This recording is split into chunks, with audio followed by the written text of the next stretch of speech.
আমাদের অনন্য স্টোরি সকল প্রকার পার্ট গল্প দেখতে আমাদের চ্যানেলটি সাবস্ক্রাইব করে পাশে থাকা বেল আইকনটিতে ক্লিক করে অল নোটিফিকেশন অন করে দিন। কিছু বলবে ঈশান? কৌশিকের গুরুগম্ভীর স্বরে ঈশানের ভাবনায় ভাটা পড়ে, নড়ে চড়ে দাঁড়ায়। মনের মাঝে এত বছর ধরে জমে থাকা প্রশ্নগুলো কেন যেন আজ করতে মন চাইল ঈশানের, কিন্তু নিজের ইচ্ছাকে দমালো। যা বলতে এসেছে সেটা বলেই কেটে পড়ে ভালো। একবার জহুরি চোখে কৌশিককে পরখ করে নেয়। আবহাওয়া শীতল মনে হচ্ছে। ঈশান মনে সাহস সঞ্চয় করে। স্যার, একটা কথা বলবো। কৌশিকের দৃষ্টি আগের ন্যায় পুকুরের ওপারেই নিবদ্ধ। ঈশান শুকনো ঢোক গেলে। ম্যামের বিষয়ে আর কোনো কিছু ভেবেছেন স্যার? কৌশিক ঘাড় ঘুরিয়ে চায়। ম্যামকে? ঈশান বিস্মিত হয়ে পড়ে, চোখে মুখে তা স্পষ্ট। ঈশানের ভাবভঙ্গি দেখে কৌশিক মনে করার চেষ্টা করে। কপালে গুটি কয়েক ভাঁজের সৃষ্টি হয়। তুমি কি কোনোভাবে মেয়ের কথা বলছো? ঈশান দ্রুত দুদিকে মাথা ঝাঁকায়। কৌশিক ভুরু কুঁচকে বলে, ওই মেয়েকে ম্যাম কেন বলছো? আপনি বিয়ে করছেন স্যার, সেই দিক হিসেবে তো উনি আমাদের ম্যামই হচ্ছে। বিয়ে করেছি আমি? চাহ শালা, কি যে বলো তুমি। মনের ভুলে 3 কবুল পড়লাম, একটা সাইন করলাম, আর বিয়ে হয়ে গেল। And I am still a virgin bro. বিবাহিত ফিল পাইনি তো, একটা চুমু পর্যন্ত খাইনি। চুমু তো দূর, ছুঁয়েও দেখিনি। ঈশান তবদা খেয়ে বসে। স্যার বলে, কি স্যার, মেয়েদের থেকে দূরত্ব রেখে চলে, কিন্তু এতটাও ভালো চরিত্র ওনার কখনোই ছিল না। ফ্ল্যাটিং স্কেল হাই লেভেলের। শুধুমাত্র শার্লিনকেই কেন যেন সহ্য করতে পারে না স্যার। এর পেছনে হয়তো অন্য কোনো কারণ আছে। আর সেখানে নিজের বউকে ছুঁয়ে দেখেনি বলছে, এটা আদৌ বিশ্বাসযোগ্য কতখানি? স্যার, সত্যি বলছেন আপনাদের মাঝে কিছু মিছু হয়নি? কৌশিক অধৈর্যরা মিলিয়ে হাসে। আমার পরিচয় কি ঈশান? কথার পরিপ্রেক্ষিতে ঈশান এমন প্রশ্ন একদমই আশা করা ছিল না। স্যারের এই উদাসীনতা ভালো কিছুর অর্থ বহন করে না। বুকে ভয় জমে গলা বেয়ে বেরিয়ে আসে। কম্পনত স্বরে বলে, আপনি আপনার ব্ল্যাক ওয়ার্ল্ডের কিং ছিলেন স্যার। ঈশান থামতে কৌশিক পুনরায় শুধায়। আর এবার ঈশানের ভয় তিরতির করে বাড়ে। আপনি একজন তুখোড় রাজনীতিবিদ। আমার আরও একটা পরিচয় আছে ঈশান। আমি মানুষ খুন করতে ভালোবাসি। আমার পেশা মানুষের রক্তে নিজেকে স্নানিত করা। মানুষের তাজা রক্ত আমার বুকে প্রশান্তি এনে দেয়। তুমি তো নিজেও জানো আমি মানুষের কলিজা ভুনা খেয়েছি। And that's my favorite. অতীত স্মরণ হতেই ঈশানের অন্তরত্বা কেঁপে ওঠে। পেট ঠেলে খাবারের এক অংশ উঠে আসতে চায়। কথাটাতে কিছু একটা ছিল, অন্য কিছুর আভাস পাচ্ছে। শরীরের প্রতিটা পশম দাঁড়িয়ে যায়। স্যারের সাথে এতগুলো বছর থেকেও নিজের ভয় এক বিন্দুও কমাতে পারেনি ঈশান। মানুষটাকে বড্ড ভয় পায়। আগে পানি খেয়ে নিজেকে ধাতস্থ করো, তারপর বাকি কথা বলো। সাবধান, প্যান নষ্ট করবে না একদম। তোমার প্যান কেনার জন্য কারিগরি টাকা নিয়ে বসে নেই আমি। পাশে অবলীলায় পড়ে থাকা পানির বোতল ইশারায় দেখিয়ে বলে কৌশিক। ঈশান তৎক্ষণাৎ বোতল উঠিয়ে ঢকঢক করে সবটা শেষ করে। সবাই নিয়ে একটু স্বাভাবিক হয়ে সাথে মেয়েদের মতো একঝাঁক লজ্জা এসে ঘিরে ধরে। প্যান ভেজানোর বহুত রেকর্ড তার আছে। রয়েছে বলে, আপনি কি ভাবির ওই প্রেমিককে মেরে দিবেন স্যার? আপনি তো ভাবিকে কথা দিয়েছিলেন ওনার কোনো ক্ষতি করবেন না। আচ্ছা, করব না। ম্যাম আপনার এগেইনস্টে প্লেন বাচ্ছে স্যার। ম্যামকে আমাদের এতটা হালকাভাবে নেওয়া উচিত হয়নি। খাঁচায় বন্দি কবুতর উন্মুক্ত গগনে মুক্তি পেয়েছে, নিজের খেল তো একটু দেখাবই।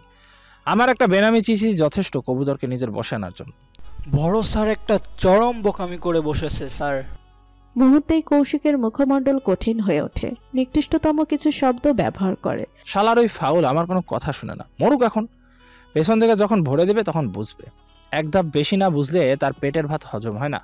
নিজের জায়গায় যে এখনো টিকে আছে আমার জন্য সেটা বারে বারে ভুলে বসে। উপরে যখন তুলেছি নামাতে 2 সেকেন্ডও সময় লাগবে না।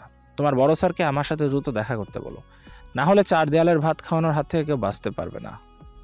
এত জঘন্য ভাষাতেও ঈশান বিন্দুমাত্র বিব্রত বোধ করে না। সে এসবে বহু বছর ধরে অভ্যস্ত। দ্রুত কয়েকবার বাধ্যের ন্যায় মাথা নাড়িয়ে কেটে পড়ে। বড় স্যারকে জরুরি তলব করতে হবে। দিনের শেষ প্রহর। গোধূলি লগ্নের ঠিক আগের সময়টুকুতে দিবসের অবস্থান। সূর্যের তীব্রতার তাপমাত্রা ধীরে ধীরে মিয়ে শীতল রূপে এসেছে। কিছুক্ষণ আগেই তাবান অনামিকার বিয়ে পড়ানো সম্পূর্ণ হয়েছে। মেয়েটা কেঁদে কুটে নিজের নাজেহাল অবস্থা বানিয়েছে। তাকেই একহালে সান্ত্বনা দিয়ে চলেছে মায়া। নিজের সাথে জড়িয়ে রেখেছে। মায়ার কাঁধে মাথাটা রেখে মনের সুখে কেঁদে চলেছে অনামিকা। পাশে অসহায় মুখে তাবান বসে রয়েছে। ওদের থেকে একটু দূরে জড়বস্তুর ন্যায় দাঁড়িয়ে ত্রিধা। বিয়ে বিয়ে শব্দটার সাথে একটা মেয়ের কতটা ইমোশন জড়িয়ে থাকে, অথচ ত্রিধার ক্ষেত্রে মেয়েটা কেমন অসহায়ত্বের মতো হাসে। কেউ নেই, আশেপাশে কেউ নেই, থেকেও নেই। এই জগৎ সংসারে কে একা, বড় একা। স্টেজ বরাবর একটু দূরেই একটা গাছের নিচে তৌসিফ দাঁড়ানো, দৃষ্টি নিবিষ্ট নিজের না হওয়া প্রিয়তমার দিকে। আচ্ছা, মেয়েটা তো তাকে ঠকিয়ে অন্য কাউকে ভালোবাসার মতো পৃথিবীর নিকৃষ্ট কাজটা করেছে, অন্য কাউকে ভালোবেসেছে। কথাটা ভাবতেই বুকটা যন্ত্রণায় পিষ্ট হয়। পৃথিবীতে বেঁচে থাকা কঠিন হয়ে পড়ে। এত জানতানার পরেও জবান কেন তৌসিফের সাথে বিশ্বাসঘাতকতা করে বসলো? মেয়েটাকে একটা বদ্ধ অবধি কেন দিতে পারল না তৌসিফ? তাচ্ছিল্যের হাসি দেয়। দিন শেষে নিজের বলতে কিছুই রইল না। তৌসিফের দুই পাশে তাইফ আর আবির এসে দাঁড়ায়। আবির হেসে বলে, ভালোবাসা হারিয়ে নিঃস্ব ভাই রিভেন্স নিতেই বিয়েতে আসা নাকি? তৌসিফ পাশ ফিরে চায়, পরক্ষণেই দৃষ্টি মেলে ত্রিধার দিকে, কিছু একটা ভাবে। রিভেন্স শব্দটা আমার সাথে যায় না ভাই। তার জীবনে যত ছেলে আসবে তাদের সবার মাঝে যে সে শুধুমাত্র এই আমিটাকেই খুঁজবে।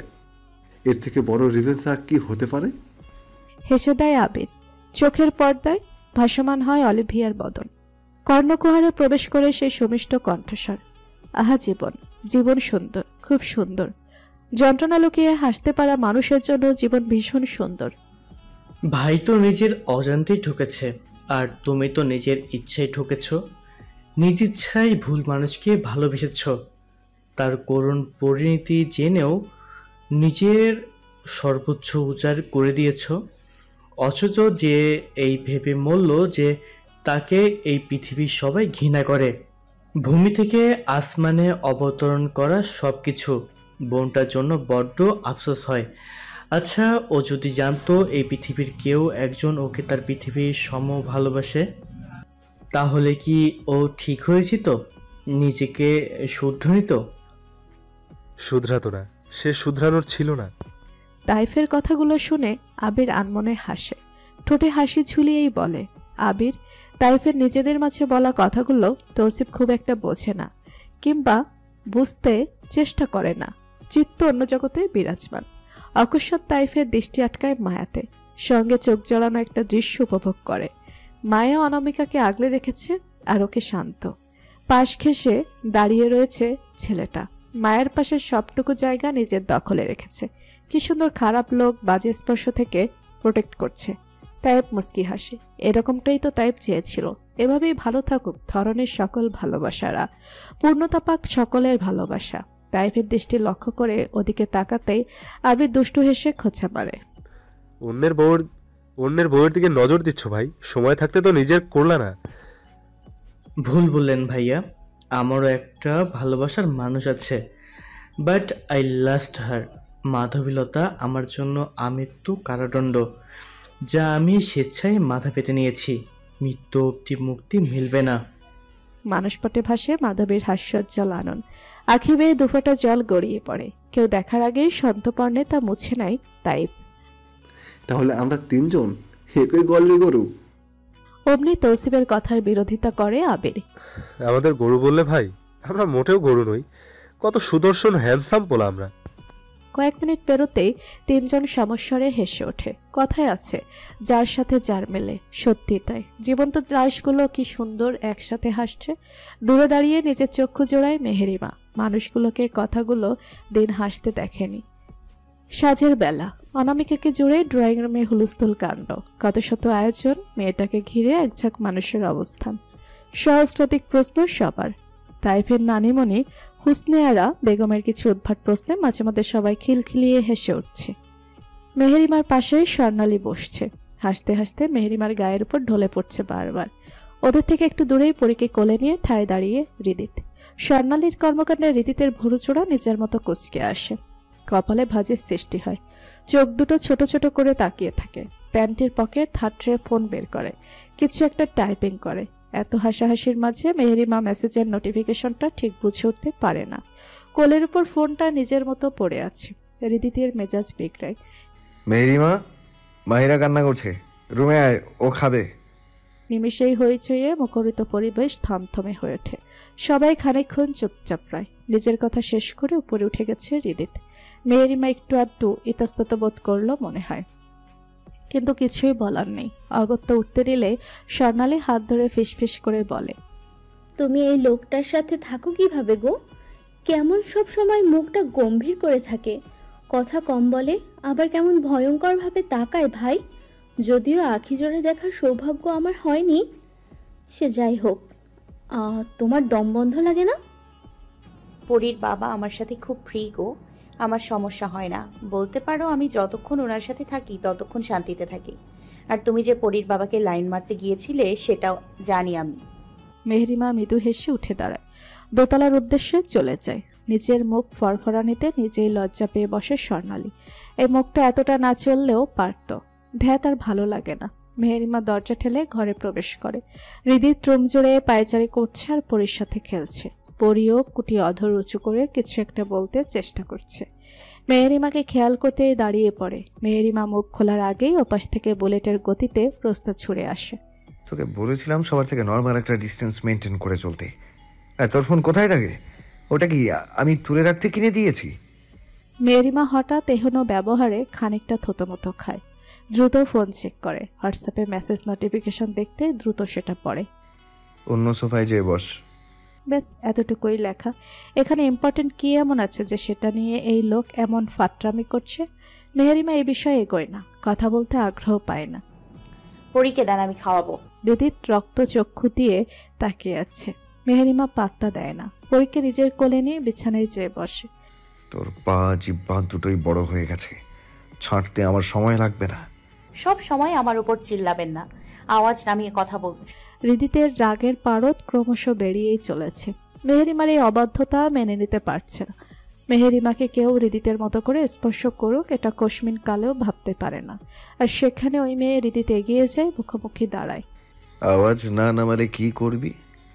হৃদিতের গম্ভীর মুখের দিকে চেয়ে মেহরিমা ফিক করে হেসে দেয়। জনাবকে রাগাতে ভালোই লাগে ওর। চোখ টিপে বলে, চুপ, চুমু খাবো, ঠোঁটে দুটো, কপালে দুটো, আর আর আপনার ওই উঁচু নাকে একটা। হৃদিত কয়েক সেকেন্ড একদৃষ্টে তাকিয়ে অধর উঁচিয়ে বাঁকা হাসে।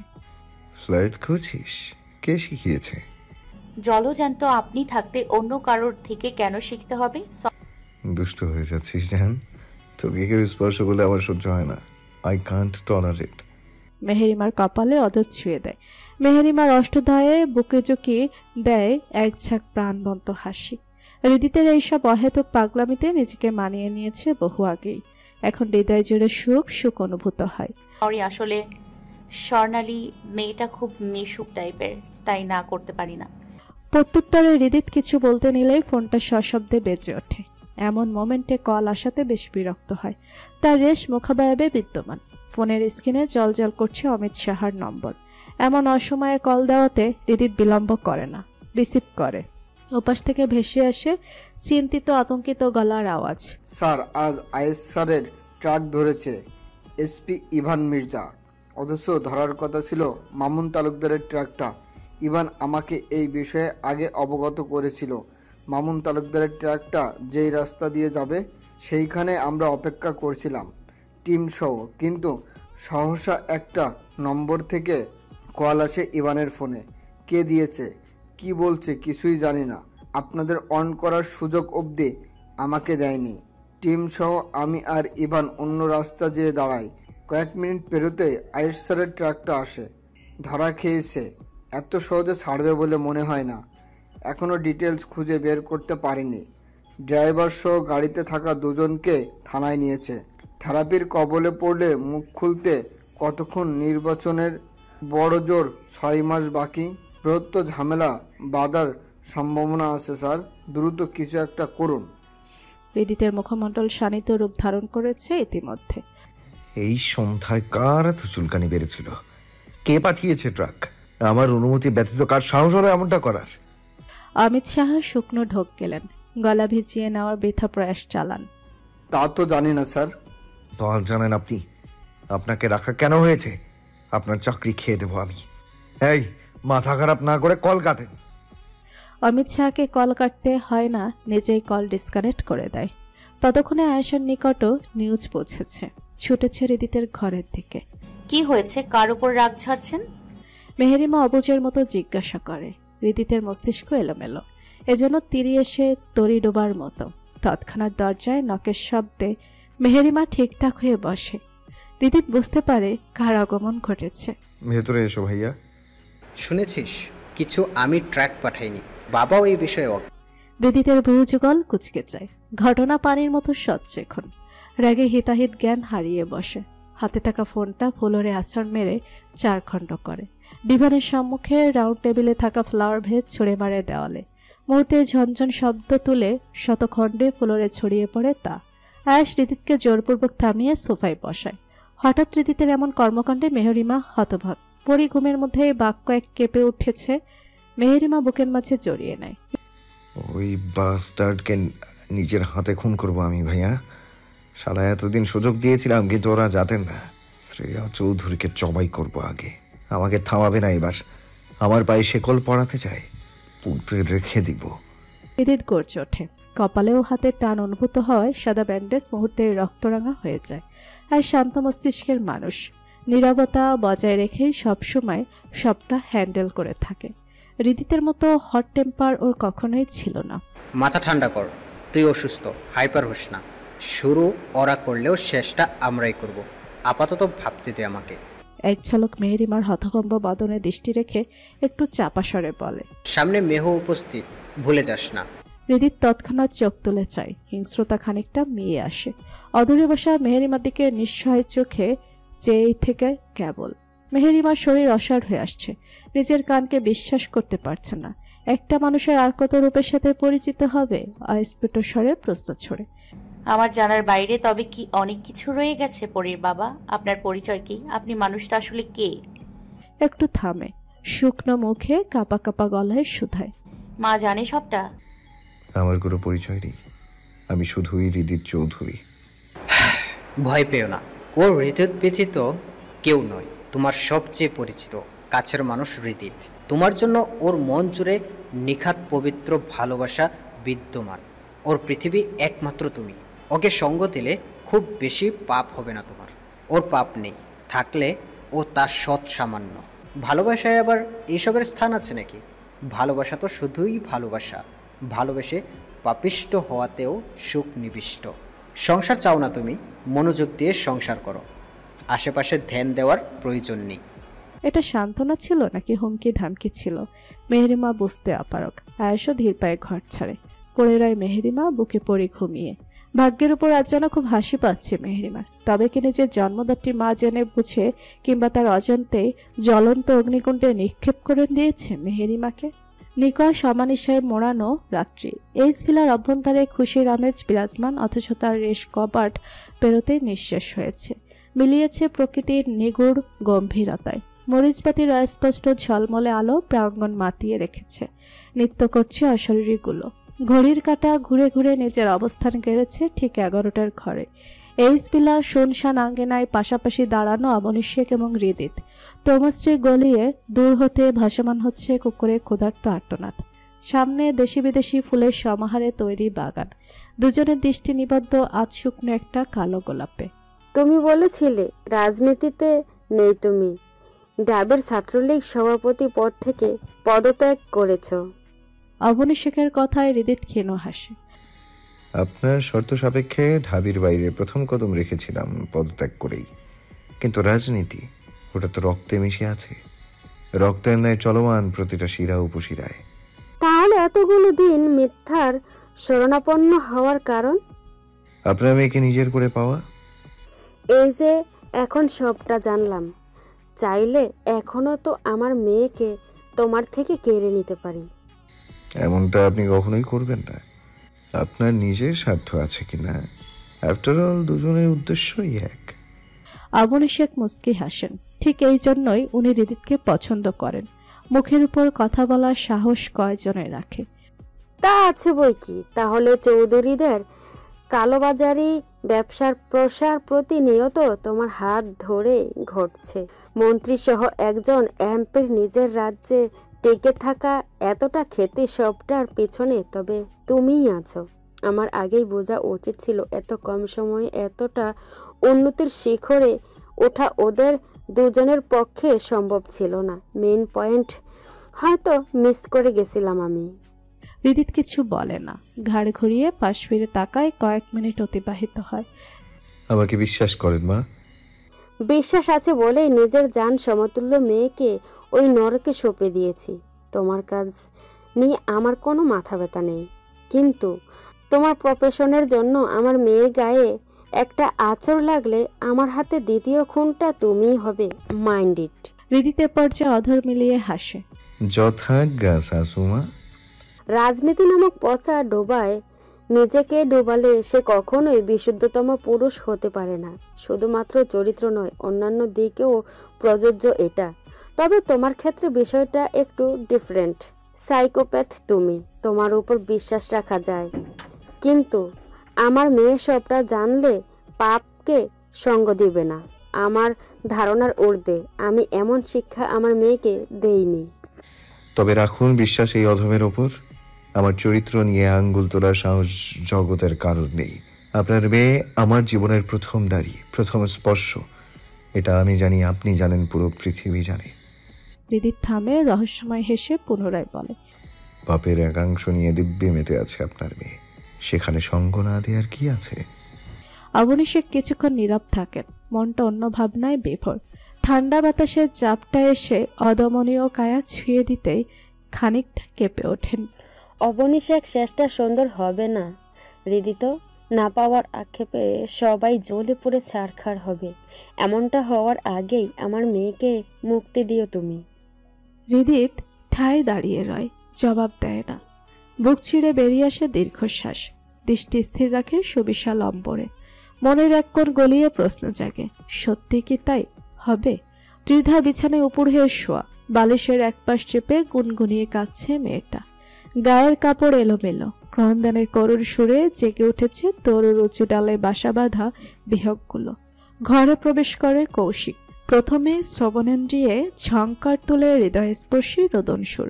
নজর আটকায় অগোছালো ত্রিধার গাত্রে। কোমরের আলগা ফর্সা চামড়ায় দৃষ্টি থমকেছে। অদ্ভুত শিহরণ খেলে যায় শরীর জুড়ে। মিনিট পেরোতে চোখ ফিরিয়ে নেয়, ফিরে যায় নিজের পরিচিত রূপে। কাঁদছো কেন বেবি গার্ল? পড়ে যে ব্যথা পেয়েছো? ত্রিধা নড়ে চড়ে ওঠে, পরক্ষণে নিজেকে ঠিকঠাক করে চটজলদি উঠে বসে। মলিন বদন, অথচ দৃষ্টি তীক্ষ্ণ অগ্নিশর্মা। ক্রুদ্ধ স্বরে প্রশ্ন ছড়ে, আমার ভাইয়ার উপর অ্যাটাক আপনি করিয়েছেন? কৌশিক চুপ, প্রায় কিছুক্ষণ একচিত্তে চেয়ে থাকে। মেয়েটার মুখে কেমন অদ্ভুত মায়ার ছাপ। না বললে বিশ্বাস করবে? নিজের উত্তরে নিজেই চমকে ওঠে কৌশিক। কে এই মেয়ে? তাকে কেন বোঝাতে হবে? নিজের হয়ে কেন সাফাই দিতে হবে? নিজেকে শুদ্ধ ভালো রূপে কেন প্রকাশ করতে হবে? কৌশিক তো মোটেও স্বচ্ছ পুরুষ নয়। যার রক্তে হিংস্রতা বিদ্যমান, সে কেন হঠাৎ ভালো সাজতে চাইছে না? এত প্রশ্নের জবাব মেলে না। এমন কেন করছেন? আমাকে কোরবানি দিয়েও আপনার স্বস্তি মেলেনি কৌশিক তালুকদার। আমার পরিবারের দিকে কেন হাত বাড়িয়েছেন আপনি? আমার ভাইয়ার সংসারে নজর দেবেন না, একদম নজর দেবেন না। ভাইয়া মেহুকে ছাড়া বাঁচতেই পারবে না। ভালোবাসার মানুষকে ছেড়ে বেঁচে থাকা মৃত্যু সমতুল্য। কারণ আমার প্রতিদ্বন্দ্বী তোমার পরিবার। এন্ড কে বলেছে ভালোবাসা ছাড়া বেঁচে থাকা যায় না? তুমি তো দিব্যি বেঁচে আছো, শ্বাস নিচ্ছ। আপনি অমানুষ, আপনি কুত্তা। দেখবেন আপনার মৃত্যুতে পুরো দেশবাসী হাসবে, মসজিদে মসজিদে দান খয়রাত করবে, সবাই ঈদের আনন্দে মেতে উঠবে। আপনার কাফনের কাপড় কেনার জন্য অব্দি কাউকে মিলবে না, পচে গলে মরবেন আপনি। কথাগুলোতে কিছু একটা ছিল। কৌশিকের হৃদস্পন্দন ক্রমশ কমে, কেমন একটা অনুভূত হয়, তবে ঠিক ঠাউর করতে পারে না। সত্যি কি এমন কোনো দিন আসবে সেদিনকে এত পাহাড় সম ক্ষমতা ধূলিসাৎ হয়ে যাবে, ঘোরের মধ্যে চলে যায়? এ মেয়ে কৌশিককে প্রতিনিয়ত নব্য অনুভূতির সঙ্গে পরিচয় করিয়ে চলেছে। কৌশিকের হৃদয়কে তীব্র ঝড়ের কবলে পড়তে হচ্ছে। কিসের এত ক্ষমতা এই পুচকে মেয়ের? কৌশিকের ঘোর ভাঙে। হ্যাঁ, এইসব কখনো হওয়ার নেই। কার এত ক্ষমতা কৌশিককে বিনাশ করবে? যত সব অর্থহীন কথা। নিজেকে স্বাভাবিক দেখানোর সর্বোচ্চ চেষ্টা চালায়। জেগে জেগে স্বপ্ন দেখা বন্ধ করো ডার্লিং। এসব নিছো কি তোমার ডেলুলু মাইন্ডের জল্পনা কল্পনা? আপনাকে আমি মেরে দেবো, জানে মেরে দেবো একদম। কম্পিত দৃঢ় কণ্ঠধ্বনি, রাগে ক্ষোভে শরীর কাঁপছে। ত্রিধাকে কেমন অস্বাভাবিক দেখাচ্ছে। কৌশিক বাঁকা হাসে। তাই বুঝি? তা কিভাবে মারবে? আমার শক্তির কাছে তুমি একটা পিঁপড়া বই কিছুই নাও। ত্রিধা চেয়ে থাকে কি আজ সময়। দৃষ্টি ঘুরিয়ে এক চলক বেড সাইড টেবিলে ফ্রুটস বলে অবহেলায় পড়ে থাকা নাইফের দিকে তাকায়। পর মুহূর্তেই ঝড়ের গতিতে তেড়ে চেয়ে কৌশিকের শরীর গেঁথে দেয়। অস্ফুট আওয়াজে গঙ্গে ওঠে কৌশিক। অকস্মাৎ এমনটার জন্য একদমই প্রস্তুত ছিল না। বাম হাতের বাহুতে নাইফ গেঁথে রয়েছে, রক্তের ফোয়ারা বইছে সেথায়। ভাগ্যিস ত্রিধার আক্রমণের কয়েক সেকেন্ড পূর্বেই ঘুরে দাঁড়িয়েছিল, না হলে নাইফটা এতক্ষণে বুকে গাঁথা থাকতো। নিজের কাজে নিজেই কিংকর্তব্য বিমূঢ় ত্রিধা। একবার নিজের হাতের দিকে তাকাচ্ছে তো আরেকবার কৌশিকের বাহুর দিকে। চোখে মুখে উপচে পড়া অসহায়ত্ব। এটা কিভাবে করে বসলো ত্রিধা? এত ক্ষমতা, এত সাহস কবে হলো? মেয়েটার ত্রিধার হতবা কাননের চেয়েই মুচকি হাসে কৌশিক। বোকাশোকা মেয়েটার তেজস্বী রূপ সে বেশ এনজয় করছে। নিজের বশমতো আস্তে ধীরে নাইফটা বের করে ফ্লোরে ছুঁড়ে মারে। সাথে সাথে হাত ছুঁয়ে তাজা লাল রক্তে শুভ্র রঙা টাইলসের একাংশ রাঙা হয়ে ওঠে। আমি ইচ্ছে করে করিনি, আপনাকে ব্যথা দিতে চাইনি আমি, বিশ্বাস করুন। এটা কিভাবে হয়ে গেছে আমি জানি না। কথা শেষ হতেই শোনা যায় কৌশিকের বজ্রনিরেট তার ছেলের কণ্ঠস্বর। কেন ব্যথা দিতে চাওনি? আমি কে? তোমার বিপক্ষ দল, শত্রু তো আমি। ত্রিধা থেমে যায়। এই প্রশ্নের উত্তর ত্রিধার শব্দ ভাণ্ডারে অনুপস্থিত। আর যাই হোক, মানুষকে আঘাত করার মতো মন মানসিকতা বৈশিষ্ট্য কখনই ত্রিধার ছিল না। ক্ষত গভীর সাধারণ ট্রিটমেন্টে চলবে না, হসপিটালে যেতে হবে। রক্তের গতি সময়ের সাথে পাল্লা দিয়ে বাড়ছে, অবস্থা বেগতিক। কৌশিক প্যান্ট হাতে রুমাল বের করে তা দিয়ে অপর বাহু শক্ত হাতে চেপে ধরে। বাইরের উদ্দেশ্যে পা বাড়াতে যেও থেমে যায়। ত্রিধা নির্বোধ অসহায় মুখাবয়বে দৃষ্টি রাখে। আমার হাতে বন্দী হওয়ার জন্য প্রস্তুত হও। তোমার উড়াউড়ি টোটালি বন্ধ। পাখা ছেটে ঘরে ফেলে রাখবো, না পাবে আঘাত করার দ্বিতীয় সুযোগ কিংবা সাহস। এবার সম্মুখ যুদ্ধ হবে বদ্ধ ঘরে। কৌশিক দ্রুত পায়ে ঘর থেকে বেরিয়ে যায়। ত্রিধা কেবল ছলছল নয়নে সেদিকে চেয়ে রয়। নিজের হাতে নিজের পায়ে আবারও কুড়াল মারল। চার দেওয়ালের মাঝে দমবন্ধ হয়ে আসে ছোট ছাদের দিকে। কাঁচা ফুলের সুবাস পেয়ে মাতানো বন্ধ ঘরের প্রতিটা কোণা। ফুলে সজ্জিত বেড, মধ্যস্থানে তাবানের উন্মুক্ত বুকে মাথা রেখে শোয়া অনামিকা। কারোর শরীরে কাপড়ের এক টুকরো অংশ নেই। সফেদ রাঙা কাঁথায় মোড়ানো নবদম্পতির ঘরমুক্ত কায়া। নিজের সাম্পত্তিকে আষ্টে পৃষ্ঠে জড়িয়ে রেখেছে তাবান। দুজনের ওষ্ঠদয়ে তৃপ্তির হাসি। অবশেষে পূর্ণতা মিলেছে নিজেদের ভালোবাসার। একে অপরকে অনুভব করেছে গভীরভাবে। দেহ মন মিলে মিশে একাকার। আমার জীবনের সবচেয়ে বড় পূর্ণতা আপনি তাবান। তাবান অনামিকার অধর পল্লবে অধর ছোঁয়। আমার জীবনে অনাকাঙ্ক্ষিত পাওনা আপনি। কখনো ভাবিনি এত সহজে আপনাকে পেয়ে যাব। আল্লাহর দরবারে লাখো শুকরিয়া। আমি পূর্ণ। আপনাকে পেয়ে এই আমিটা সম্পূর্ণ আজ। আপনি থেকে তুমিতে আসুন। আপনি শুনতে মোটেও ভালো লাগছে না। কিন্তু আমি তো নারী জাতিকে সম্মান করি শ্যামবতী। সেই সম্মান থেকে আপনি সম্বোধন। তাবানের কথায় অনামিকা ভুরু কচকায়। নারী জাতি মানে মা বোনের জাতি, আই রাইট? ইয়েস। ওরে শালা, আমি তো আপনার বউ। 10টা না 5টা না একটা মাত্র বউ আমি, আর আপনি আমাকে মা বোন বানিয়ে দিলেন। এই দুঃখ প্রাণে সয় না। কচু গাছে গলায় দড়িয়ে দেবো আমি। অনামিকার মিছে অভিনয়ে হেসে দেয় তাবান। ওই কথা ভুলেও মুখে আনবেন না। আজ যা বললেন তো বললেন, এর পরবর্তীতে শুনলে আপনার জন্য ভালো হবে না শ্যামবতী। অনামিকা ঠিক বুঝতে পারে না শুধায়। কি বলবো না? তাবান সহসা উষ্ঠজোড়া নিজের আয়ত্তে নিয়ে নেয়। অধর ছেড়ে গলায় মুখ ডোবায়। আগে পানিশমেন্ট গ্রহণ করুন, বাকিটা নিজে থেকেই বুঝতে পারবেন। না প্লিজ। অনামিকা আটকে ওঠে। তাবান তা কানেও নেয় না। আপনাকে আগেই ওয়ার্ন করেছিলাম আমি। আজ আমার সবটুকু ভালোবাসা প্রজ্ঞার ভাবে অনুভব করুন। কোনো ছাড়াছাড়ি নেই। অনামিকা শান্ত হয়। তাবানের শিখতে চুলে হাত রেখে মুহূর্তে এলোমেলো করে দেয়। খিলখিলিয়ে প্রাণবন্ত হাসে। নিশুতি রাত্রি। রাতের আম্বরে নক্ষত্র নেই, চন্দ্রের আলো নেই, আসমান মেঘাচ্ছন্ন। যখন তখন সধারায় বর্ষণ নামিয়ে ধরণী সিক্ত করে দেবে। বইছে বিক্ষিপ্ত ঝড় প্রভাঞ্জন। থেকে থেকে বিদ্যুতের ঝলকানি রেখার দেখা মিলছে। ছাদের কার্নিশ ঘেঁষে রেলিংয়ে হস্তচোড়া রেখে দৃষ্টি প্রকৃতির মাঝে বহুদূরে হারিয়ে ঠায় দাঁড়িয়ে ত্রিধা। আখিজোড়া ফুলো রক্তিম, মুখমণ্ডল শুকনো, একটুখানি দেখাচ্ছে। গালে চোখের পানি শুকিয়ে দাগ স্পষ্ট। হঠাৎ পাশে কারোর উপস্থিতি উপলব্ধি করতে কেঁপে ওঠে ত্রিধা। পাশ ফিরে চায়। মেহেরিমা দাঁড়িয়ে। ত্রিধার দিকে তাকিয়ে প্রাণহীন হাসে মেয়েটা। কেমন আছিস? এত দ্রুত পর করে দিলি এই আমাকে? প্রশ্নের উত্তর স্বরূপ চেয়ে থাকে ত্রিধা। মনটা কাঁদছে, অথচ তার দেখা মেলা ভার। উপর তকতকে পরিষ্কার, হাসি খুশি, কিন্তু ভেতর তাচ্ছিল্য হাসে। শোনা যায় ত্রিধার কম্পনরত আওয়াজ, আমাকে ক্ষমা করিস। কেমন আছিস? এত দ্রুত পর করে দিলি এই আমাকে? এই জানোয়ার তোকে জবরদস্তি করে বিয়ে করেছে, তাই না ত্রিধু? ত্রিধা প্রত্যুত্তর করে না, পুনরায় দৃষ্টি ফিরিয়ে নেয়। আবারও সবটা আগের ন্যায় চুপচাপ, নিস্তব্ধ। মেহেরিমা হতাশার শ্বাস ফেলে। কিসের ভয় পাচ্ছিস তুই? কাকে ভয় পাচ্ছিস? তোর ভাইকে বলেছিস? ওনাকে সবটা খুলে বল, দেখবি উনি সবটা ঠিক করে দেবে। তোকে এভাবে গুমড়ে মরতে দেখতে পারছি না আমি। হয়ে যা না আমার আগে ত্রিধু, যার প্রতিটা পদচারণায় হাসত প্রকৃতি। তিজার চোখের জলেরা আর বাদ মানে না, ফুফিয়ে ওঠে। কাঁদতে কাঁদতে মেহেরিমাকে চাপটে জড়িয়ে ধরে। মেহেরিমা আগলিয়ে নেয়। আমাকে কেউ বোঝে না মেহু, তুই সবার থেকে আলাদা শোনা। আমি আগের ত্রিধু হয়ে বাঁচতে চাই মেহু, কিন্তু কান্নার দরুন কথা ঠিকমতো বলতে ব্যর্থ। কিছু একটা লক্ষ্য করতেই থেমে যায় ত্রিধা। সিঁড়ির উপর একটি আবছায়া নজরে আসতেই অন্তরাত্মা চমকে ওঠে। তৎক্ষণাৎ সুরে দাঁড়ায় দূরে, দ্রুত হস্তে গাল বেয়ে গড়িয়ে পড়া পানি মুছে ফেলে। ত্রিধার হঠাৎ এমন পরিবর্তনে মেহেরিমার কপালে গুটি কয়েক ভাঁজের সৃষ্টি হয়। শান্বিত চোখে আশেপাশে সবটা পরখ করে, না সন্দেহজনক কিছু নেই। মুখ খুলে কিছু বলতে নিবে তার আগে ত্রিধা চাপা স্বরে বলে, আগামীকাল দুপুর 2:05 বাড়ির পেছনে থাকবি, তোকে কিছু বলার আছে।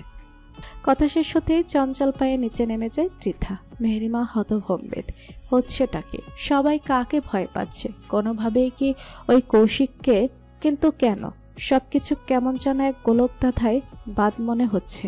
এর শেষ কথায় দুটো পরিবার ধ্বংসের দোরগোড়ায় দাঁড়ানো।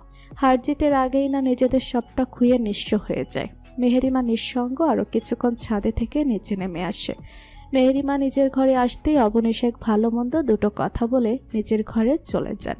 মধ্যরাত এখন, পরি তন্দ্রাচ্ছন্ন। পরির পাশে এতক্ষণ ছিলেন অবনিশেখ। মেহেরিমার মাথাটা বড্ড ধরেছে, যন্ত্রণায় ছিঁড়ে পড়ার উপক্রম।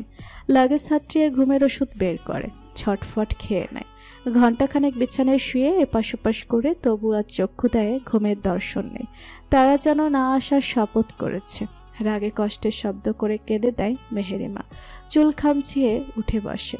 হৃদিত এসেছে 15 মিনিট হতে চলল। অবস্থান ব্যালকনিতে। মেহেরিমার কান্নায় আজ মানুষটার কোনো প্রতিক্রিয়া নেই। উনি কি শুনছে সবটা? শুনলে এত নির্লিপ্ত কেন? ভালোবাসা কমে গেছে মেহেরিমার কান্নার বাড়ে। কান্নার শব্দে পরি ঘুমের মধ্যেই ফুঁফিয়ে ওঠে। এবার ঘরে হৃদিতের আগমন ঘটে। পরীকে কোলে তুলে নেয়। খানিকটা হাঁটাহাঁটি করতেই পরি থামে, ফের ঘুমে তলিয়ে যায়। এতক্ষণে অষ্টজোড়া নাড়ায় হৃদিত।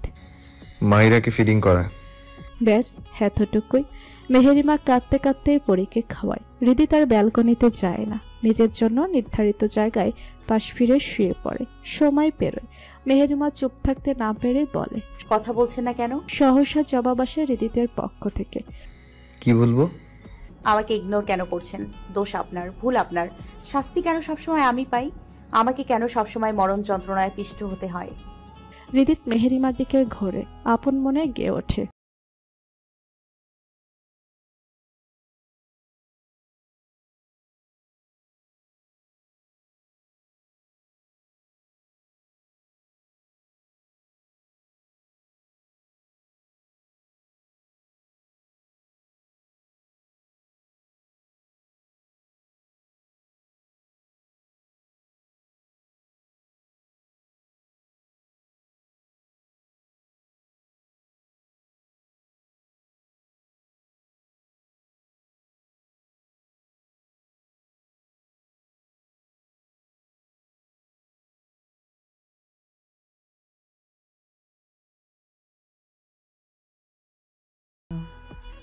গান থামিয়েই শরীর দলিয়ে হেসে দেয় ছেলেটা। হাসির দাপটে উন্মুক্ত বুক কাঁপছে। চোখের এক কোণে উকি দেয় একটুখানি তরল পদার্থ। সন্তপর্ণে তা মুছে নেয়। হৃদিতের এখনো ব্যবহারে মেহেরিমা কিঞ্চিত ভেবাচেকা খায়। হৃদিত উঠে বসে। আমি দোষী, আমি পাপী, তাই তো ইগনোর। জান, তুই পবিত্র অ্যানাবেলা। তোকে ছুঁয়ে আর অপবিত্র করতে চাই না আমি। অনেক তো অপবিত্র করলাম, এবার বোধ হয় থামা উচিত আমার। বাস্তবতা মেনে নেওয়া উচিত। আমার ছোঁয়া অপবিত্র, এই সম্পূর্ণ আমিটা অপবিত্র। আমার দ্বারা কখনো ভালো কিছু হয়নি। পৃথিবীর নিকৃষ্টতম কাজগুলো আমি দু হাতে করেছি। আমাদের শুরুটা সুখকর ছিল না, আর না শেষটা শান্তিপ্রিয় সুখকর হবে। প্রকৃতি আমাদের বিরুদ্ধে, দুইজন দুই মেরুর মানুষ আমরা। গন্তব্য যথাসামান্য মিললেও আমরা আলাদা তা অস্বীকার করতে পারি না। আল্লাহ বোধ হয় তোর ওই কালো মরির মায়াবী দু চোখ দুটোর সবটুকু ক্ষীরা আমার জন্যই বরাদ্দ রেখেছে। কথাগুলো মহাবেষ্টের ন্যায় শোনে মেহেরিমা। কাঁদতে কাঁদতেই হাসে। হাঁটু সমান দীঘল কালো কেশ এলোমেলোভাবে বিছানায় ছড়িয়ে আছে। দেখতে পাগলের চেয়ে কোনো অংশে কম নেই। আমি ভাগ্য মেনে নিয়েছি, ক্লান্ত আমি। আর কত? আপনাকে ভালোবেসে আমি পাপ করেছি। আপনার ভালোবাসায় নিজেকে সঁপে দিয়ে পাপ করেছি। আপনার ভালোবাসার পাপিষ্ঠা নারী আমি। মৃত্যু অবধি তা আমি স্বীকার করব। এই পাপ অপরিহার্য। আমি চাইলেও এই কঠিন পাপ থেকে মুক্তি মিলবে না। শরীর সহ মন জুড়ে আপনি পাপী বিরাজমান। পাপের সঙ্গেই যখন এই আমিটার বসবাস, তখন আপনাকে সঙ্গ দিয়ে না হয় আরেকটা বার পাপ করি। পাপ বইতে পারলে পারলাম, আর না পারলে নিজে হাতে আপনাকে মুক্তি দিয়ে নিজেও না হয় বিদায় নেব। হৃদিত সবটা শুনে অধৈর্যরায় ফুটে ওঠে এক টুকরো মুচকি হাসি। তোর এক শব্দে আমার জান হাজির বেলা। শেষ অবধি আপনাকে পাবো তো আমি? আমার সব আত্মত্যাগ বৃথা যাবে না তো? মায়ের দেয়া শিক্ষার বিপরীতে চেয়ে নেয়া সিদ্ধান্ত আমাকে ভোগাবে না তো? এ কেমন ভাগ্য নিয়ে জন্মেছি আমি? মেহেরিমা কাঁদছে। সেদিকে চেয়েই হৃদিত কিছুক্ষণ চুপ থাকে। কান্না থামানোর তাড়াহুড়োটুকু অবধি নেই। ভেতর ভেতর কথা যতই সাজাচ্ছে ততই তালগোল পাকিয়ে যাচ্ছে। এমনটা তো হওয়ার কথা ছিল না, তবুও কেন হচ্ছে? হৃদিত তো কখনো কাউকে ভয় পায় না, সবাই তো ওকেই ভয় পায়। কিন্তু নিজের অ্যানাবেলাকে হারানোর ভয় ঠিকই পায় হৃদিত। এই ভয়টা বোধহয় একটু বেশি, তাই তো সহজেই শক্ত মনের হৃদিতকে কাবু করতে সক্ষম হচ্ছে। কণ্ঠনালী ঠেলে জোরপূর্বক সত্যিটুকু বলার চেষ্টা করে। আমার বোনের জীবন ধ্বংসকারীকে আমি ছেড়ে কথা বলবো না অ্যানাবেলা। ওদেরকে নিজের হাতে শাস্তি দেব, গোড়া থেকে নির্মূল করব। কিছু মানুষকে তাদের যোগ্য শাস্তি না দিয়ে আমি হারবো না, আমি থাকবো। আমি হারতে শিখিনি। মাত্রই বললি ভাগ্য মেনে নিয়েছিস, তাহলে বাকিটাও মেনে নে। তবে আমার দেয়া ওয়াদা এর খেলাপ হবে না। তুই আমার কাছে সেফ জান। তোর জন্য আমি ছিলাম, আছি, থাকবো। হয়তো সঙ্গী রূপে, নয়তো অস্তিত্ব রূপে। মেহেরিমার গাল বেয়ে দুফোঁটা জল গড়িয়ে পড়ে। ঘুমন্ত পরীর দিকে তাকিয়ে থাকে এক দৃষ্টে, একটুখানি হাসে। তোকে পেয়ে নিজেকে সম্পূর্ণরূপে অনুভব করেছিলাম পরি। আমি লড়বো তোর জন্য, লড়বো। তোকে একটা সুন্দর সুস্থ জীবন উপহার দেব। তোর মায়ের মতো কখনো কোনো কষ্ট পেতে দেব না তোকে। কোনো যাতনা তোকে স্পর্শ করতে পারবে না। তোর মা সবসময় তোর সাথে আছে। প্রয়োজনে যদি তোর বাবার পাপের ভাগিদার হতে হয় আমি হব। সব পাপ মাথা পেতে নেব। নিজেকে বলি দিতে আমি সদা প্রস্তুত। আমার ছোট্ট জীবনের সবটুকু লড়াই হবে তোকে ঘিরে। হৃদিত বিছানা থেকে উঠে দাঁড়ায়, আলমারির দিকে অগ্রসর হয়। হাতে একটা কাঠের ডায়েরি নিয়ে ফিরে আসে। মেহেরিমা সামনে রাখে। পৃথিবীর কোনো এক পাপী রাজার রাজ্য সম্পর্কে অবগত হতে পারবি। তার পাপের বোঝা অনেক বেশি। নিজেকে সেভাবেই প্রস্তুত করে নিস। যেই জবান দিয়ে তার সঙ্গ দিতে চাইছিস, সেই জবান দিয়েই তাকে মারার মতো ধারালো অস্ত্র নির্গত হবে। ঘুনে খাওয়া মেঘে কালো হয়ে যায় হৃদয় যখন, একা একা শুধু অকারণে ঝরে বৃষ্টি এমন। আজও তাই অবাক রঙে কে যাই, সাদা কালো রং মাখা ফানুষের মুহূর্ত রাঙাই।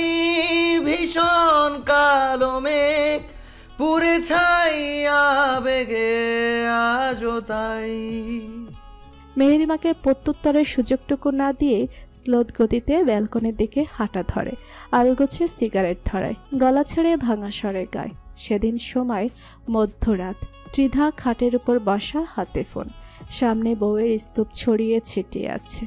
বায়োলজি প্রথম পত্র বইটা খুলে রাখা। পড়ছিল এতক্ষণ মাত্রই অবহেলিত ফোনটা তুলে নিয়েছে। সামনে পরীক্ষা পড়তে হচ্ছে, তোড়জোড় চালিয়ে। ত্রিধা ওয়াইফাই অন করে। মুখাবয়ব জুড়ে ক্লান্তির ছাপ, অথচ হাসি খুশির চিত্ত। ফানি রিলস দেখার সিদ্ধান্তে অটল হয়। তৎক্ষণাৎ হোয়াটসঅ্যাপে নোটিফিকেশন আসে। ফোনের স্ক্রিনে আননোন নাম্বার শো করছে। ইগনোর করে ত্রিধা। এখন এইসব ভালো লাগছে না। নিশ্চয়ই আজাইরা পোলাপান নক দিয়েছে। পরপর 3টা নোটিফিকেশনের চক্করে অগত্য হোয়াটসঅ্যাপে যেতে হয় তিথাকে। দ্রুত ভিডিও নিচ্ছে একটা মাঝারি আকারের মেসেজ। ভিডিওগুলো দেখে কষ্ট হচ্ছে ডার্লিং, আমি আছি তো তোমার সব কষ্ট লাঘব করার জন্য। আগামীকাল কলেজে এসো, তোমার সব যন্ত্রণা মুছে দেবো। এন্ড ইয়েস, চালাকি করার চেষ্টা করো না কিন্তু, তাহলে লাশ মিলবে না, মানুষ না। তিধার হাত পা সম্পূর্ণ শরীর থরথরিয়ে কেঁপে ওঠে। কাপা কাপা হাতে সহসা ভিডিও দুটোতে ক্লিক করে। দেখা যাচ্ছে অন্ধকার রুম, মাথার উপরে হলুদ রঙের টিমটিমে আলো জ্বলছে। সেই আলোতে স্পষ্ট একটা ছেলে রক্তাক্ত আত্মার অবস্থায় ফ্লোরে পড়ে আছে। ভিডিও শেষ। পরবর্তী ভিডিওতে শোনা যাচ্ছে করুণ আর্তনাদ। পানি খাবো, পানি নাই, একটু পানি। কণ্ঠস্বরের মালিককে চিনতে 1 সেকেন্ড বিলম্ব হয় না ত্রিধার। আগের ভিডিওটায় পুনরায় চোখ বোলায়। একটু খুঁটিয়ে দেখতেই অক্ষিকোটর ভেদ করে বর্ষণ নামে। মুখ দিয়ে অস্ফুট শব্দে নির্গত হয়। তৌসিফ দিক বিদিক জ্ঞান শূন্য হয়ে কাঁদতে কাঁদতেই টাইপিং করে। আমি আসবো, দয়া করে ওর কিচ্ছু করবেন না। অভ্যাস থেকে সিন হয়, তবে রিপ্লাই আসে না। সেদিন রাতভর 2 চোখের পাতা এক করতে পারেনি ত্রিধা। পরদিন ছুটেছিল কলেজের উদ্দেশ্যে। মাত্রাতিরিক্ত চিন্তায় বিষয়টা যে রিদিতকে জানানো উচিত তা মাথাতেই আসেনি। আবার অপর পক্ষ থেকে নিষেধাজ্ঞা ছিল কিনা সেদিন সবটা রিদিতকে জানালে আজ হয়তো নিজের জীবনটা এমন হতো না, নরক সমতুল্য জীবন পেত না। ত্রিধা কলেজে পৌঁছাতেই কলেজ গেটে একটা হোয়াইট কালারের BMW কারের আগমন ঘটে, যেন মেয়েটার অপেক্ষাতেই ছিল। ঘাড়ি থেকে একটা হ্যাংলা পাতলা ছেলে বেরিয়ে আসে, চোখে সানগ্লাস, শরীরে বেশ স্ট্যান্ডার্ড বেশভূষা জড়ানো। এগিয়ে যায় ত্রিধার দিকে। ম্যাম, স্যার পাঠিয়েছে আপনাকে রিসিভ করার জন্য। ত্রিধা কোনো টু শব্দ করে না, মাথা নাড়ায়। হেঁটে যেয়ে গাড়ির পেছনের সিটে বসে। নির্দিষ্ট একটা দূরত্ব আসতে ত্রিধার চোখ জোড়া নরম কাপড়ে বেঁধে দেওয়া হয়। দীর্ঘ 3 ঘন্টা সময় পার করে নিজেদের গন্তব্যস্থলে পৌঁছায় গাড়িটা। ত্রিধাকে কোনো রকম স্পর্শ ছড়াই দিক নির্দেশনা দিয়ে একটা পুরনো বাড়ির ভেতরে নিয়ে যাওয়া হয়। নির্দিষ্ট ঘরে প্রবেশ করতেই রক্তপচা ভ্যাপসা গন্ধে ত্রিধা হড়হড়িয়ে বমি করে দেয়। তার একাংশ সামনে উপস্থিত ব্যক্তির পরিধেয় কাপড়েও পড়ে। নাক মুখ কুচকায়। ইঙ্গিত দিতে হ্যাংলা পাতলা ছেলেটা এগিয়ে এসে ত্রিধার চোখ সংলগ্ন কাপড়খানা খুলে দেয়। দীর্ঘক্ষণ আঁখি দেয় বন্ধ থাকার করুণ ত্রিধা আস্তে ধীরে সময় নিয়ে তা মেলে ধরে। দৃশ্যমান হয় অপরিচিত সুদর্শন এক যুবক। নিজের খাই হেরিয়ে ত্রিধা এক মনে চেয়ে থাকে কিয়ৎ সময়। পরক্ষণেই তৌসিফের কথা স্মরণ হতে আটকিয়ে ওঠে। ঘর জুড়ে আতঙ্কিত দৃষ্টি ঢেউ খেলে যায়। তৌসিফ কোথায়? ও ঠিক আছে তো? সেই হ্যাংলা পাতলা ছেলেটা ত্রিধার দিকে পানির বোতল এগিয়ে দেয়। আগে ফ্রেশ হয়ে নিন, এখানেই হতে পারবেন, সমস্যা নেই। ত্রিধা কথা মতো ফ্রেশ হয়, পানিও খায় একটুখানি, আবারও শুধায়। তৌসিফ কোথায়? ওকে পানি খেতে দিয়েছেন? কেন করছেন এমন? কি চান আপনারা? এত তারা কিসের ডার্লিং, মাত্রই আসলে, বসো, রেস্ট নাও, তারপর না হয় সবটা বলিনি। এতক্ষণে শোনা যায় যুবকের গলার ভারী স্বর। সহসা ত্রিধা চোখ মুখ কঠিন রূপ ধারণ করে খেকিয়ে ওঠে। ওসব ফালতু নামে ডাকবেন না আমাকে, আমি এখানে বসতে আসিনি। যা বলবেন দ্রুত বলুন। মুক্তি দেন তৌসিফকে। টাকা লাগবে আপনাদের? টাকার জন্য কিডন্যাপ করেছেন? বদ্ধ ঘরের পরিবেশ অট্টহাসির শব্দে মুখরিত হয়ে ওঠে। সুদর্শন ছেলেটা হাসছে, চোখে সানগ্লাস লাগানো, তবে ত্রিধা উপলব্ধি করতে পারে হাসির পাল্লায় পড়ে ওই চোখ দুটোও হাসছে। টাকা কত টাকা দেবে তুমি? কত টাকা আছে তোমার কাছে বলো? ত্রিধা থুতমতো খায় বলে। আপনি তো টাকার কথা আগে বলেননি। আপাতত আমার কাছে তেমন টাকাই নেই। আচ্ছা সমস্যা নেই, এই তুমিটাকেই আমাকে দিয়ে দাও, শালা সব ঝামেলা শেষ। ত্রিধার কপালে নিগুড় ভাঁজের সৃষ্টি হয়। কথার অর্থ বুঝতে অপারগ, ভুরু কুচকায়। সরি। আমাকে বিয়ে করবে এখন, এই মুহূর্তে, তাহলেই তোমার প্রেমিক পুরুষের মুক্তি। ত্রিধার মাথায় আকাশ ভেঙে পড়ে, অগ্নিদৃষ্টিতে চেয়ে থাকে। রাগের সংকীর্ণ কায়া কাঁপছে, কম্পনরত অধর জোড়া নাড়ায়। কখনো নয়, গলায় ফাঁস দেব, তবু আপনাকে বিয়ে করব না। আর আপনি কি? আপনার পরিচয় কি? এত হাইপার হও না ডার্লিং, ওয়েট আ মিনিট, তোমাকে একটা রোমান্টিক ভিডিও দেখাই। রোমান্টিক ভিডিও পছন্দ করো তো? আমার আবার খুব ভালো লাগে। চিকনা ছেলেটাকে ইশারা করতে ত্রিধার চোখের সম্মুখে একটা ভিডিও ধরে। তৌসিফের রক্তজামা অর্ধমৃত শরীরের সামনে রিভলভার হাতে ধরা কয়েকজন বিশাল দেহী পুরুষ দাঁড়ানো। ত্রিধা এই পর্যায়ে হাউমাউ করে কেঁদে দেয়। ধপ করে ফ্লোরে বসে পড়ে, হামাগুড়ি দিয়ে যুবকের পায়ের নিকট যায়, পাজরা জড়িয়ে ধরে কাকুতি মিনতি করে। আমাকে দয়া করুন, ওর সাথে কিচ্ছু করবেন না, ছেড়ে দিন ওনাকে। আমাকে ছাড়া বাঁচতে পারবে না তৌসিফ। এমনটা হলে ওর কাছে আজীবন দোষী হয়ে রব আমি।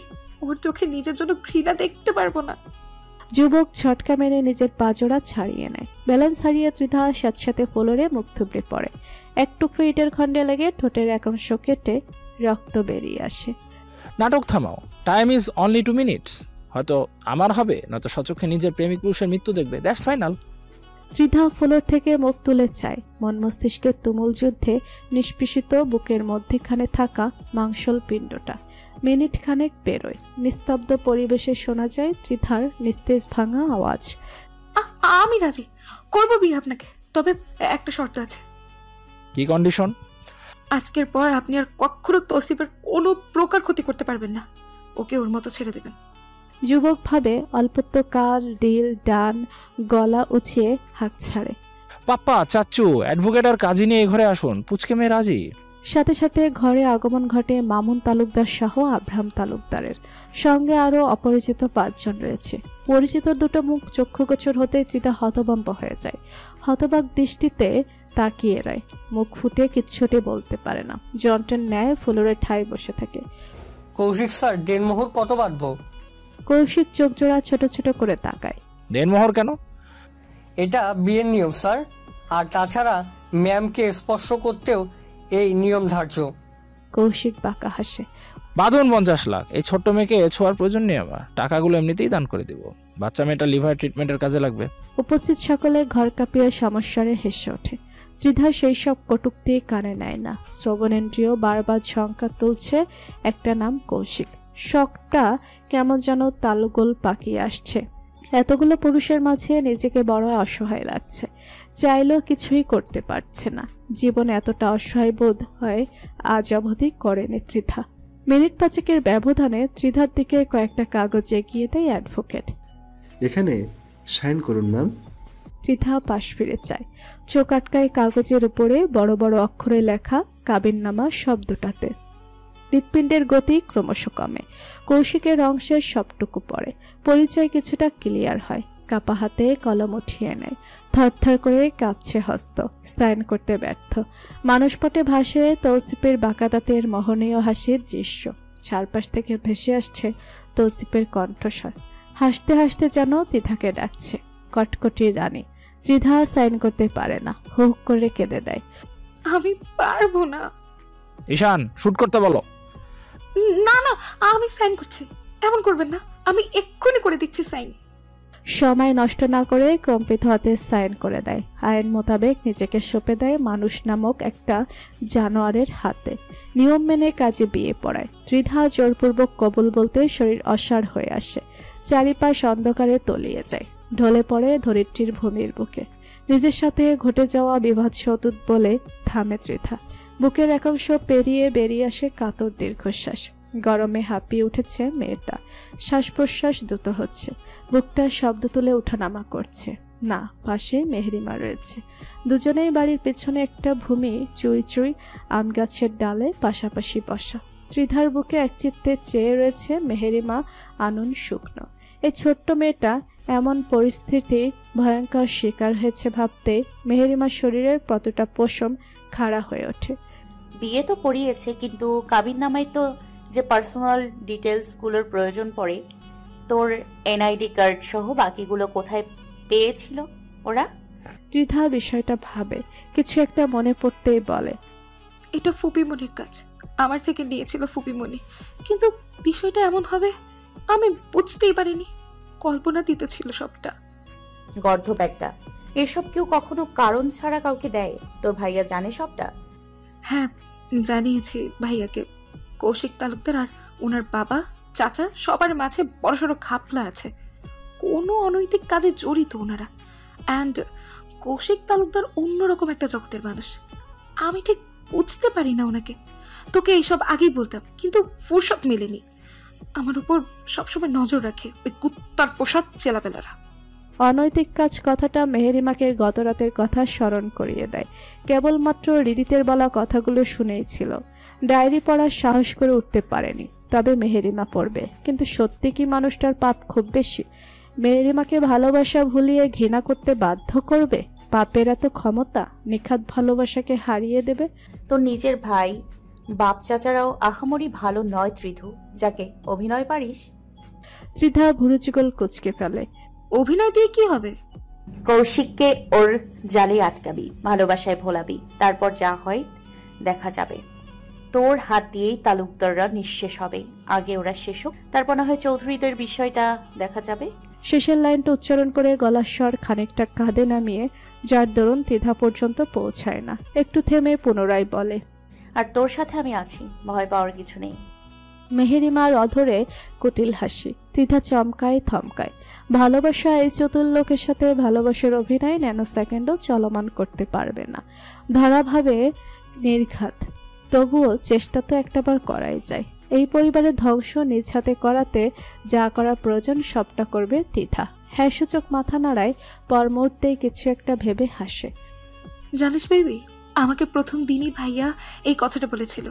তোদের চিন্তা ভাবনায় দেখছি সেই মিল। কি ভালোবাসা গো। যা দুষ্টু, এইভাবে কেউ বলে? শরম করে তো আমার।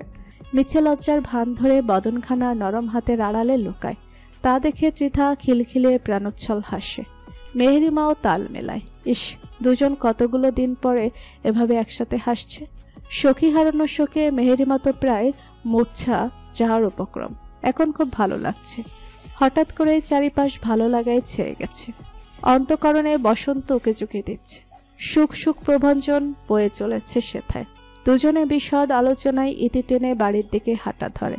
পরি ঘুমেছিল, এতক্ষণে নিশ্চয়ই উঠে পড়েছে। দুপুরের খাওয়ানোতে বাকি। হৃদির জানলে ঝড় তুলে ফেলবে একদম।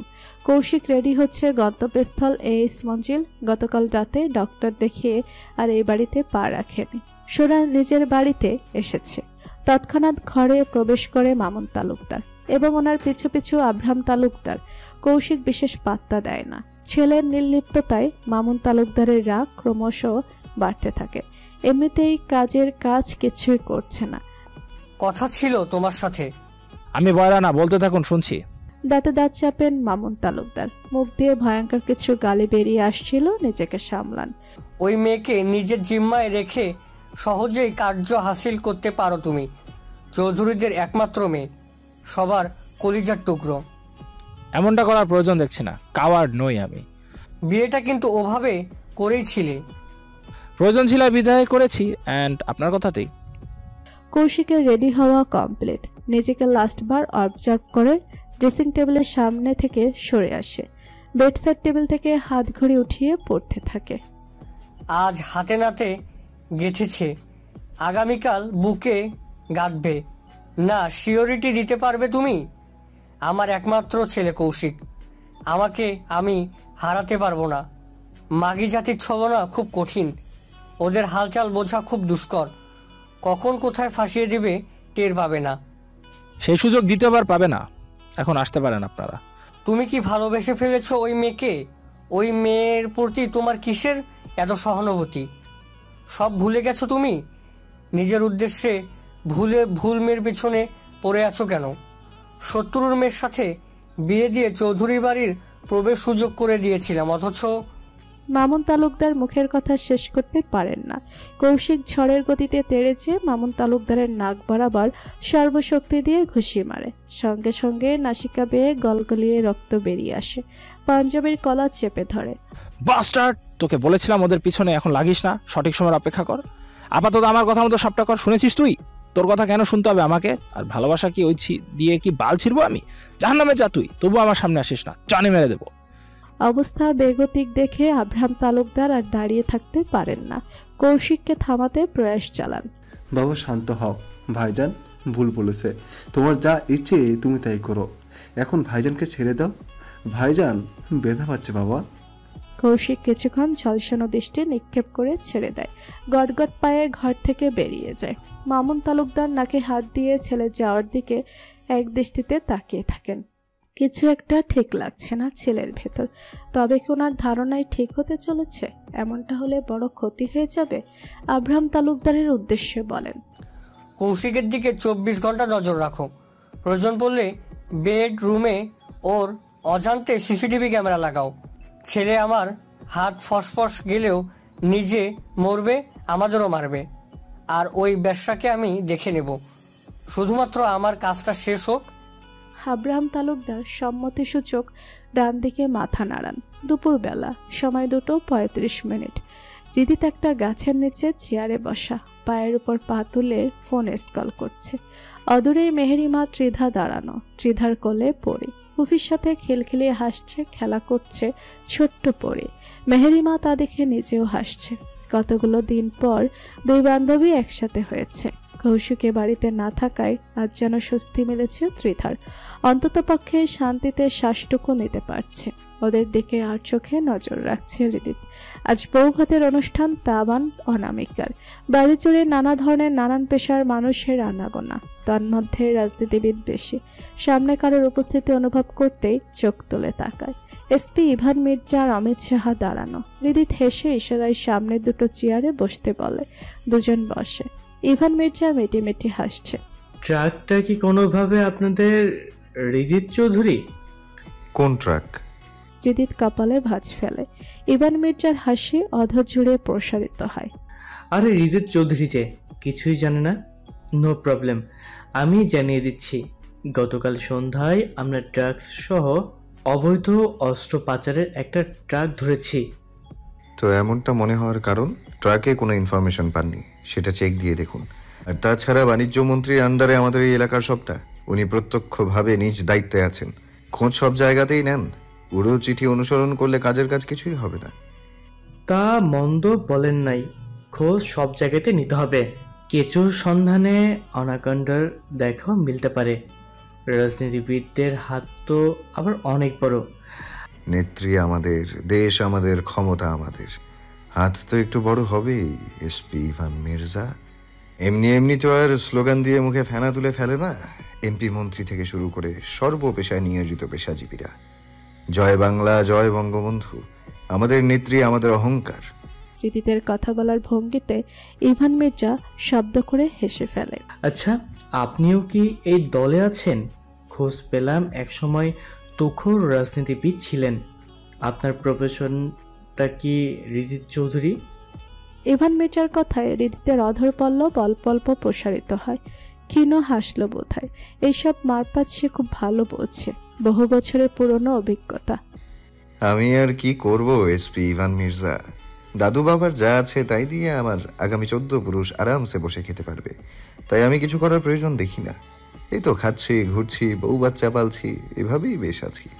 হ্যাঁ, তা তো অবশ্যই। আচ্ছা থাকুন, তবে আমরা আসি।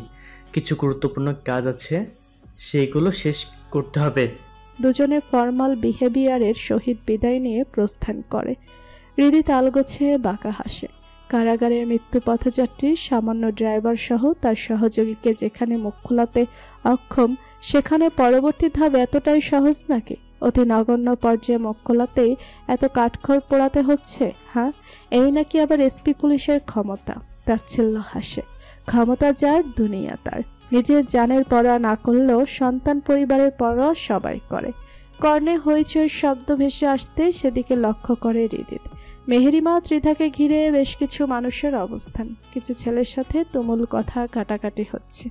হৃদিত উঠে দাঁড়ায়, ফোনটা পকেটে রাখে, অগ্রসর হয় মেহেরিমাদের দিকে। কি হচ্ছে এখানে? হৃদিতের গুরুগম্ভীর কণ্ঠস্বর। কর্ণধার হতেই মেহেরিমা ঘাড় ঘুরিয়ে তাকায়। সাহস দ্বিগুণ বাড়ে। ওই ছেলেটা আমাদের দিকে বাজে নজর দিয়েছে, টিজ করেছে, আমি থাপড় মেরেছি, ব্যাস এতটুকুই। এখন আমাদের গালিগালাজ করছে। কোন ছেলেটা? হৃদিতের মুখমণ্ডল ক্রমশ কঠিন হয়ে উঠছে। মেহেরিমা ভেতর ভেতর ভড়কায়। এখন এখানে দাঁড়িয়ে থাকার অপরাধে মেহেরিমাকে থাপ্পড় না মেরে বসে। ছোট্ট করে জবাব দেয়। ওই ছেলেটা আঙ্গুল উঠিয়ে দেখিয়ে বলে, বাড়ির ভেতরে যা।